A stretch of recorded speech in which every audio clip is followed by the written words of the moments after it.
So this presentation is going to be awesome, but there's not enough time. So it's going to go by super quick. It's going to be a fire hose of information. So I'm going to go through these slides, and it's going to be mostly demo, and we're going to kind of wing it because you know how demos go. So my name is Mike Herschel. I work for a company called Lullabot. That's an agency, and we have done big websites like the Grammys and MSNBC. We work with SpaceX, Tesla, and a bunch of cool stuff. We get to work on a lot of cool stuff. That's me and my daughter, Millie. Everybody remember Firebug when it first came out and how it like revolutionized everything and how it was so cool you could actually inspect stuff? Before that, you had to do border outline or border 2 pixels solid red and all that type of stuff. Yeah, screw that. So, as I mentioned, I got about 30 minutes. This adds up to like 28 minutes or something right here. And this is what I'm going to kind of go over as I'm going through here. And did anyone go to Chris Lorenzo's talk earlier today in this room? Yeah, right there. That was like really good. And you covered like a lot of the performance stuff. And I'm so happy you did because I don't have a lot of time. So this is an accurate representation of my demo here. You can watch that guy, it's pretty good. He's not done yet. And goodbye. So I'll F1 back here. I am going to bring up Chrome, and then I am going to bring up a guest window. And I'm going to do a guest window because it will not load any type of add-ins or extensions and all that type of stuff that's going to clutter stuff up. So at this point, we're going to start, right? So I'm going to do 2 minutes on the Elements tab. So the first thing I'm going to do is go to a website. I'm going to bring up our dev website, da.dev.lulladev.com. See if my internet works. All right, so this is working here. Let's bring up developer tools. Who here is a front-end developer? Who here is like a back-end or app developer? Who here is just hanging out? A couple people, yeah. All right, so I'm going to zoom in here. All right, so 2 minutes on the Elements tab, right? So the Elements tab is really useful for inspecting styles. I'm going to show you some stuff that you know, and I'm going to show you some stuff that you might not know. So typically with an Elements tab, you can select something, you can edit the CSS classes and do all types of weird stuff. Something that's very important to do when you're dealing with content editors. Content editors like to put in like a whole bunch of crazy information. And so you want to figure out how is that going to look? How is that going to wrap? And that's important to do. You can edit that. Another thing that you can do is you can copy and paste your elements in there. And that's really useful if you have lists of things and you want to see how is it if there's a list of like 10 things as opposed to a list of 6 things and stuff like that. Working around, another thing that you can do is you can drag elements around, So I can go to this section, I can click, and if I click properly, I can drag this guy up to the top and paste them and kind of see what stuff looks like. That's really useful when you're doing like some type of prototyping and stuff like that. If you are, a lot of people know that when you have like some type of integer here, you can go up and down, you can adjust the size, but you can also hold down the shift button and go up and down by tens, or you can hold down the alt button and go down by tenths. That's really useful for like if you're adjusting opacities or something like that. Something else that's really useful to do is hitting the H button. Select an element, hit the H button, and you hide it. It basically does a visibility hidden. That's really useful if you're trying to track down what's causing something. Like I see this weird box shadow. Where is this coming from? Hit the H button. If it disappears, it's in a descendant selector. All right, so we're probably at around 2 minutes from there, but one other thing that's like super useful for accessibility. So if you go into the color picker, you can actually give you a contrast ratio right here, and you can actually adjust it, and you can see like if it's meeting all the WCAG or WCAG guidelines and stuff like that. You can see if I go into here It is not quite going to meet that if I hit this. You can see like the little thing right there, and if I adjust it down just a little bit, it meets it fine. So that's something that's like very important for accessibility. So the next thing that we're going to do, because we have no time, is we're going to move to the audits tab. So the audits tab is like hilarious because I don't know, you can just like find out a bunch of cool stuff. And from there, we're also going to go back into the performance tab. So the audits tab is kind of easy. So basically, you select what type of audit you want, and you just go ahead and hit run audits. And it gives you a score. It's going to give you a bunch of metrics, including like time to first byte, time to interactive, and your speed index is very important. Speed index is kind of how long it takes for your site to get interactive, but more on a gradual level. And you can click on this stuff. What's really cool about this is you can also click on View Trace right here. So View Trace is like really useful if you're trying to like figure out like why is your website so slow. This one's pretty good. One of the websites that I really like to pick on for stuff like this is USA Today's website. USA Today was in the news. Jesus Christ, look at this. Today was in the news because, like, remember when like the EU passed all like the regulations with GDPR and stuff like that? So if you're in the EU and you go to their website, it loads like this because there's no ads, because there's a ridiculous level of ads. So we're just going to pick on this really quick. So what I'm going to do right here is I'm going to go ahead and hit this like start profiling and reload page up here, and it's probably going to take a couple minutes while I take a drink of water. And then we're going to look at some cool stuff here, including some third-party scripts.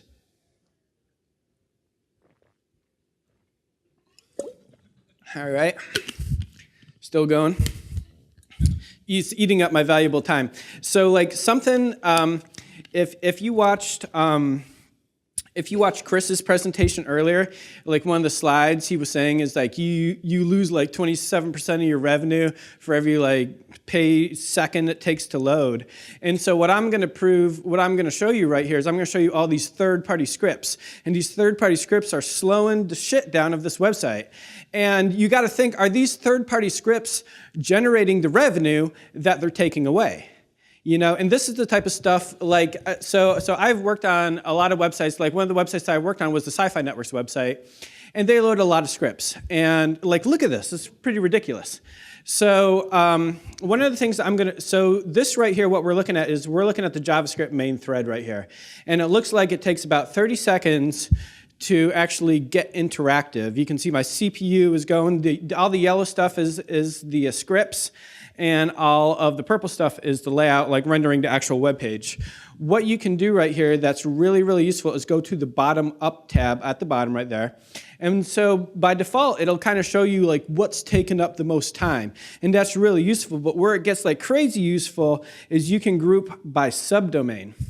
So I can group by subdomain and I can say, all right, well, USA Today is taking up about 4.3 seconds of time, but look at this, whatever Polar CDN is, which I'm guessing there's some type of CDN, that's taking up 6 seconds.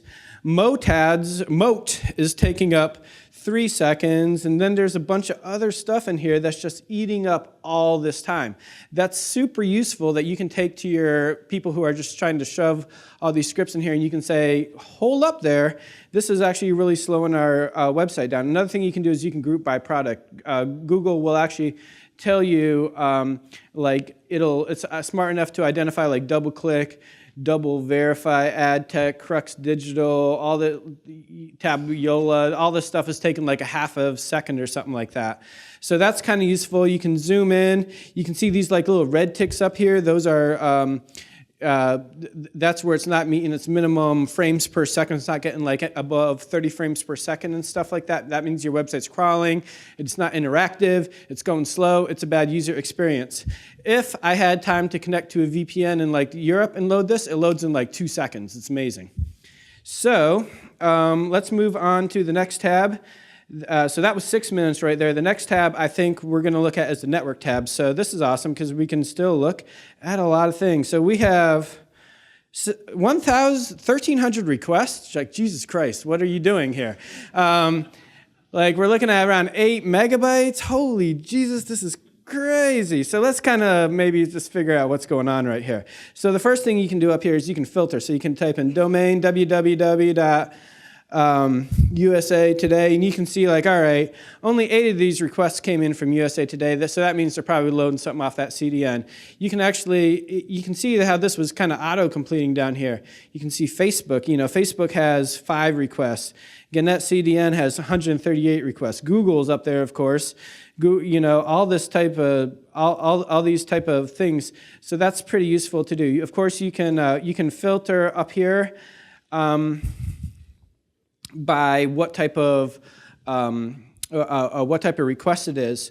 And something else that's really interesting is you can see the initiators right here. So you can see like you have this chain of events happening where you have like one script calling another script, which calls another script, which calls another script. And you can kind of track that stuff down right here as that's coming in. So that's like from a web performance standpoint, that's pretty bad because it creates this chain of dependencies. You can check to see if things are compressed by hitting this little button up here, and you can see the compressed size and uncompressed size. So I can see like with a couple of these things, like right here, these are the font files. It's loading a bunch of font files. You can see like, we have uncompressed, compressed happening. You can click on these and you can look at their HTTP request, and you can kind of see what type of compression you're using, if it's hitting cache, if it's going through a CDN, if you're using like Varnish or something, you can see like some Varnish information, like VCL data. That's probably Varnish right there. So that's kind of useful. What else do we want in the network right here? Film shows time to first paint. Oh, so something else that's like really useful, and this is kind of getting out of this right here, is everybody use like Sublime and or Visual Studio Code, and you got like some keyboard shortcuts in there. You can use those keyboard shortcuts in Chrome. So if I hit Command-Shift-P, it brings up this little console thing where I can do all types of things, like I can switch my themes to dark theme. I can switch back to light theme. Something that I do a lot is I show and hide my comments.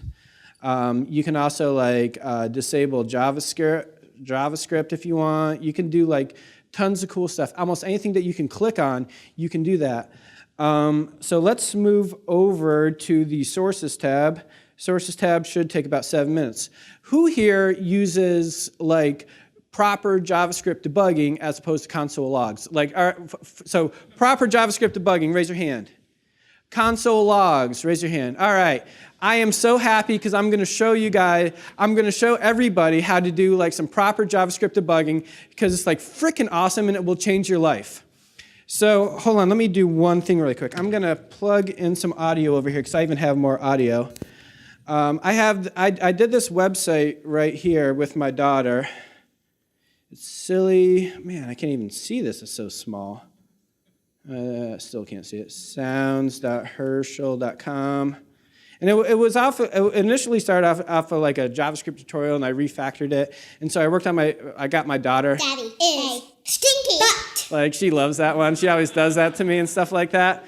So this is just like straight JavaScript, like vanilla JavaScript, some ES6. This is back when I was learning ES6 and all that. So we're going to start debugging this because I like to pick on all this type of stuff, right? So what we're going to do first is we are going to set an event, not like a DOM breakpoint.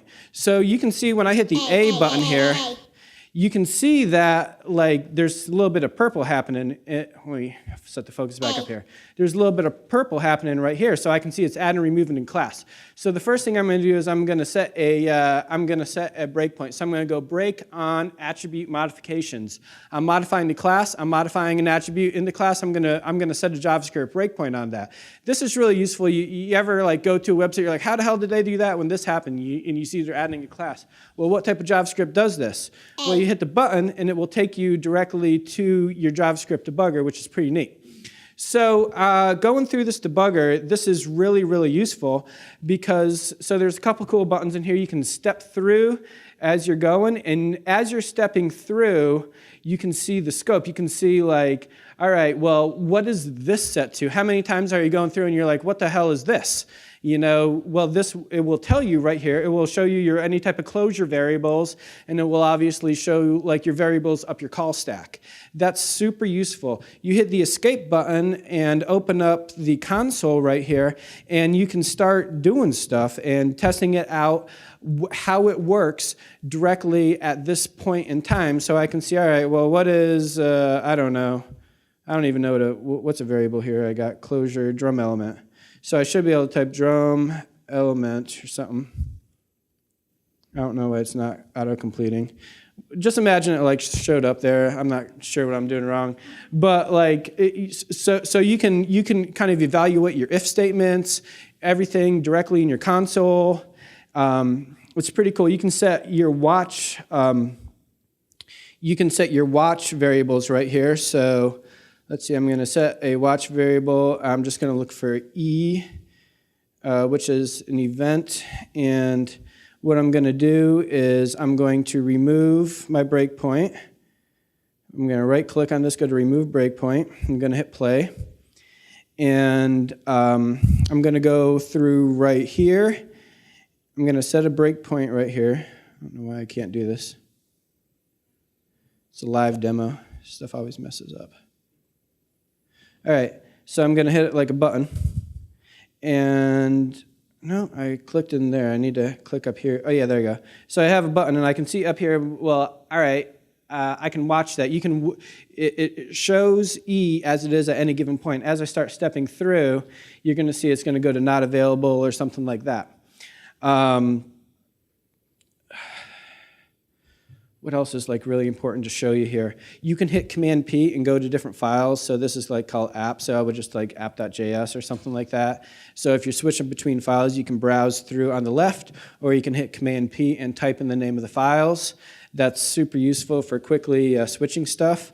But in a normal situation, you open up your file, you click on the left, and it will set a breakpoint up there. And as you refresh the page or that executes, it will pause on that breakpoint. And at that point, you know, you can see your scopes, you can see any type of variables that might exist at the time.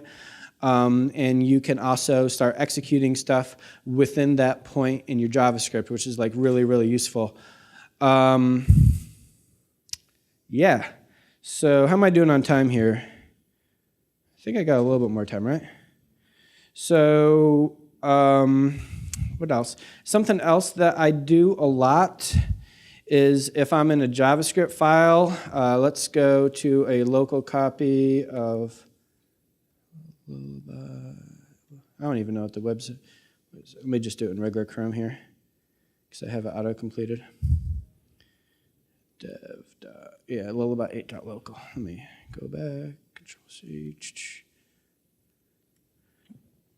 So this is going to bring up a local copy if it works. And something that I will constantly do in here is I'll go into my JavaScript, and let's open this up. And I will find let's see, ES6. And instead of setting a debugger directly in the JavaScript, what you can do is you can just type in debugger here. You type in debugger, and then if you have DevTools open and you refresh that, it will actually set the breakpoint right there for you, which is pretty cool. All right, so that's console right there. Or sources tab. Oh, one other cool thing about sources tab. Hold on, this is like really neat. So let's say if I go to USA Today's right here and I find like, I don't know, a minified JavaScript file. That actually loads. Is it going to work here? All right. You can hit, you see down in the bottom, is it showing you right down here? Like here, let me drag this up right here. Right here. You see that? You can hit that, and it will pretty format it. My computer's like dragging because of various different things. and it will pretty format everything right here, so you can actually troubleshoot stuff and maybe help reverse engineering stuff a little bit better. That's a really cool feature that they have there. There's also a lot of other cool things like you can do. You can do local overrides. Local overrides are really cool to, I can imagine this being like useful for messing with coworkers or something like that, but basically if you have DevTools open, it will load local resources instead of like remote resources.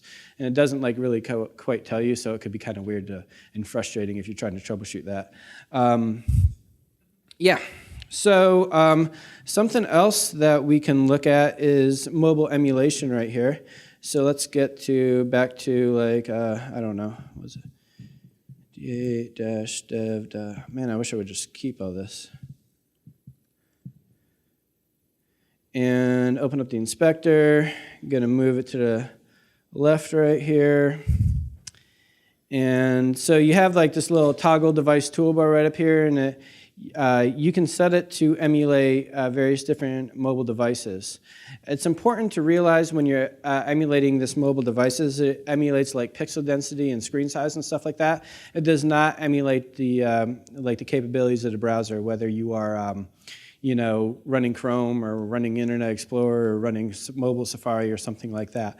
But it is like very useful for you know, doing some initial QA for mobile devices. Something else that's very important, and this is going to be interesting right here. Let's move into all this drawer stuff down here. There's a whole, so when I hit escape right here, this little area, at least I've always called this little area, is called the drawer, and you can access it by also going into show console drawer right here. And it used to kind of just be the console. Look at this, is like amazing USA Today, yeah. So it used to be kind of just a console down here, but there's a whole bunch of really cool things down here. So one of the things that's very useful is rendering. So rendering is like how well your web page is like performing, and if your web page will hopefully perform at 60 frames per second.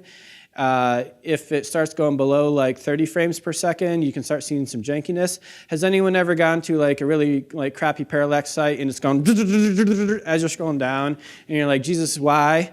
That is like hitting very low frames per second. So you can identify that by checking the frames flashing thing right here. And you can see as I hover over stuff, you're going to see like all this green flashing and stuff. A little bit of repainting is normal, but painting is a very expensive operation for your browser to perform. One of the things you want to take care of is as you are doing like any type of animation, whether it be transitions, whether it be like bound to the scroll event, or even like, you know, keyframe animation or something like that, you want to check to see if the browser is continuously repainting. If it is repainting, you are going to have some janky experiences. And this is more, even if you don't notice it being janky, if you have a low-powered device like my mom's computer or something like that, or a mobile phone or something like that, you know, you want to take care of that. There's also an FPS meter, which I don't know, it hasn't been really, really useful for me. Scrolling performance issues has never really given me anything, but one thing you can do is you can emulate print, so you can see what it's going to look like on your printer. This is freaking fantastic, USA Today, great job. So, like, what else? How much time do I got? All right, we're at 40, 1 minute? All right, cool. I tell you what, so I want to do like a little plug. I'm going to go back to my slides. So this is a cool thing to take pictures of. If you want to learn more, this stuff is so much fun. Take a picture of all this stuff. There's a lot of people to follow on Twitter. You know, go through all that. There's tons of, it's just fun to go through and dissect and see what other people are doing, you know, and you know, then you can critique them and make fun of them and cry at your own stuff. So I want to plug Florida Drupal Camp. I am an organizer of Florida Drupal Camp. It's coming up in about a month over on the east side of town. It's near UCF. It's a conference focused on Drupal, but there's a lot of stuff, including free trainings. It's a 3-day conference, half off if you use that custom code there, and it's just like a whole bunch of fun. So I highly encourage you to go there. If any of you show up, I will also buy you a beer. So here, beer. So it's official. So thanks. Yeah, that's it right there. I think I got a half an hour.